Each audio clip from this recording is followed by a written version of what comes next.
இந்த சம்மருக்கு தரமான மாங்காய் தொக்கு எப்படி செய்யலான்னு பார்க்கலாமா? அதுக்கு மாங்காயோட தோலை நீக்கிட்டு நல்லா துருவி இது போல் எடுத்துக்கலாம். இதோட உப்பு மஞ்சத்தூள் போட்டு பிசைஞ்சு வச்சுக்கலாம்.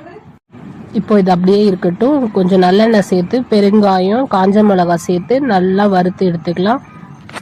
வறுத்து எடுத்ததை தனியாக எடுத்து வச்சுக்கலாம்.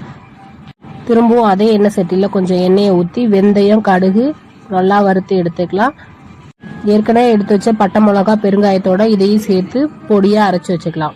திரும்பவும் எண்ணெய் விட்டு துருவி வச்ச மாங்காவை சேர்த்து நல்லா வதக்கிக்கலாம். கொஞ்சம் நிறையாவே எண்ணெயை ஊற்றிக்கலாம். நல்லெண்ணெய் நிறையா சேர்க்கறதுனால தொக்கு ரொம்ப நாளைக்கு நல்லாயிருக்கும். இது நல்லா வேகிற வரைக்கும் வதக்கிட்டு அரைச்சி வச்ச பொடியை இதில் சேர்த்துக்கலாம். இப்போ நல்லா வதக்கிக்கலாம். இப்போ கடுகு உளுத்தம்பருப்பு கருவேப்பிலை போட்டு தாளித்து இதில் கொட்டிக்கலாம். எண்ணெய் பிரிஞ்சு வந்திருக்கு. இப்போ டேஸ்டான மாங்காய் தொக்கு ரெடி.